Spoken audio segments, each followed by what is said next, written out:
Hey guys, welcome. This is Cigar Garage with Doc, and hey, Mark Twain, President, Mark Twain 3, Connecticut wrapper, Nicaraguan fillers, absolutely beautiful cigar. This is actually a follow-up. I started smoking this before my other video, but the reason I'm doing this second video today is because someone had asked me, well, if you're doing these exorcisms and you're doing praying over these houses and stuff, does anything ever happen to you or follow you home? So I'll tell you a story. First, I ask that you give me a thumbs up and subscribe. And not just for me, do it for all the guys with, if you're interested in cigars, guns, things like that, which some of those things I'll bring on as well later on. But because I am a criminal justice specialist as well, and I have some of that to talk about. But and also ways to protect yourself, your family, dating, things like that.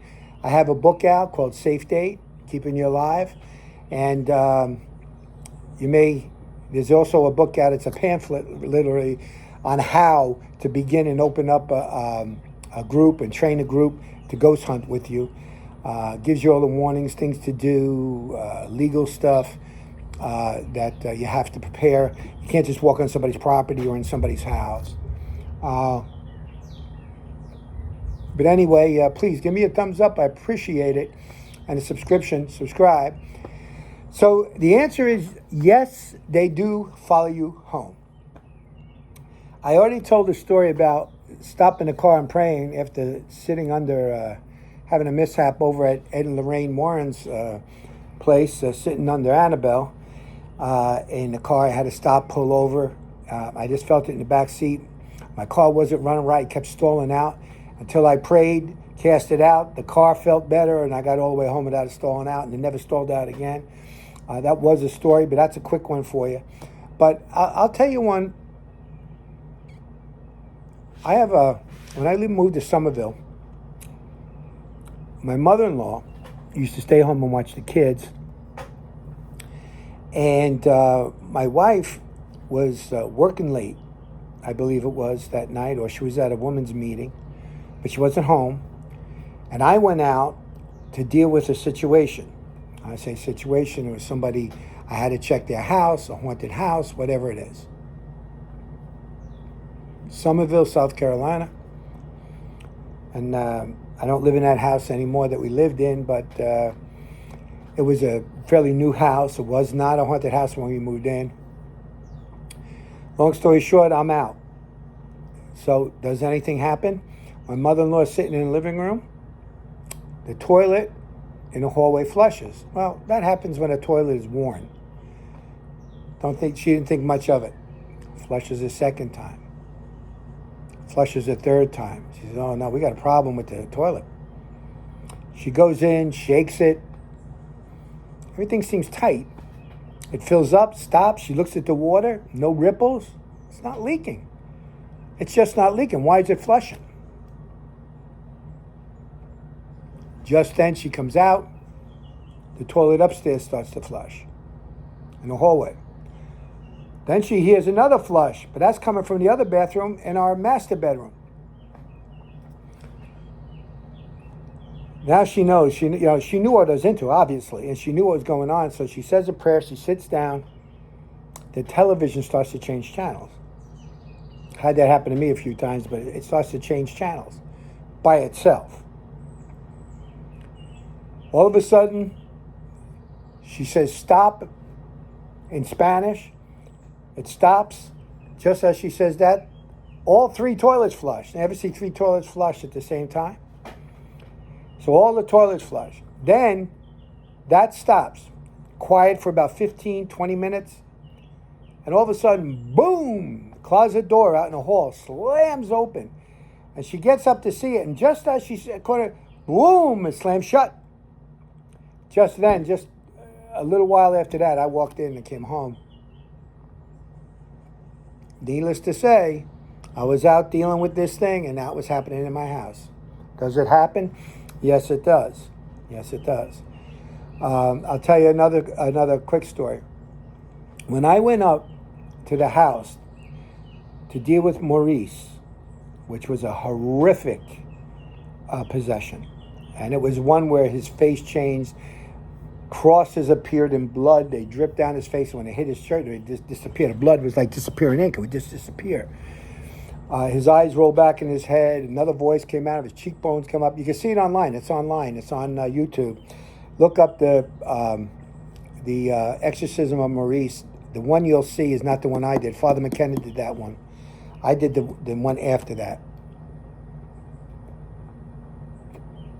And that's when I first saw levitation for the first time in my life. I'll tell that story again in more detail. I told it a little bit in another video. But anyway, the day I walked into that house, it was very early in the morning. The sun was just coming up. I walk in and he has this upside down cross of blood on his t-shirt. Go into the bedroom. The furniture's broken in little pieces. I mean, the whole furniture, the dressers, all broken up like they took a sledgehammer, a big axe, and went to town. She said when I was calling, he was levitating and spinning. Now, if you understand this case, you realize these are the kinds of things that happen there. There were doppelgangers. She'd see him putting on his shoes, look out the window, and see him out on the farm. He'd pick up the front of a Ford pickup truck. Picked up the front under possession. Now, when people are under possession, they go in and out. And this is what was happening to Maurice. But I'm not telling, this story is, I'll go into more detail about that in another video. But when I walked into that house, we didn't have the cell phones. Her phone rang in the house. The woman answered. It was my wife. I had left a number where I'd be. It was like a 6-hour ride through the night with me and 2 other ministers. There was 3 of us. In the house was Maurice, his wife, son-in-law, daughter, and baby. We took the baby and the daughter-in-law and put her out in the car. But at that time, my wife called. She says, "What are you doing? What happened? You don't know what just happened." The minute I walked into that house, my wife heard this growl like a wolf in the bedroom, in the living room. The living room, there was a living room, a little hall, and you turn right into my master bedroom. It was a small little house that we first owned up in Maywood, New Jersey. And she heard this thing, and this thing, when she had the baby in bed with her, and it was growling and screaming, scared her to death. But my wife, being a strong Christian, knew only one thing to do. And she said, "In the name of Jesus, get out of my house." She yelled, "Get out of my house." She heard the door slam. Bam! Now, the door never was open. When she got up, the door was still locked and closed, but it sounded like it was wide open and slammed. And this thing left her house. That's when she called me. And I said, "Yeah, I just entered into this place." So, yes.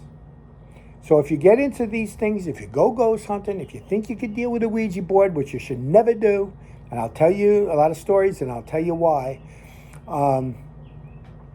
yeah, they do follow your home. So you need to be very, very careful. And like I say, I do have a pamphlet if you want to look it up. It's on Amazon. And you can get it very cheap. Sometimes I have it for nothing, even 99 cents or for nothing, or $1, something like that. But because I'm not out to make money on those things. I really want to teach people. I'm retired. I don't need it. So I like to bless people. Okay, as a minister, I like to bless people. I'm still available. Write it down if you have an issue. If you want to know what to do, if you got something happening in your home, or you have a story like that, let me know. Would you put it down in the notes, and we'll talk about it. But anyway, this is Doc saying God bless. And hey, don't worry about the devil. Forget about it. He has no power over you when Jesus Christ lives in your heart. It's in his name, in the name of Jesus, that you have the power to cast out devils, to trample them under your feet. So God bless you. Talk to you next time. Enjoy your cigar. This is Cigar Garage with Doc.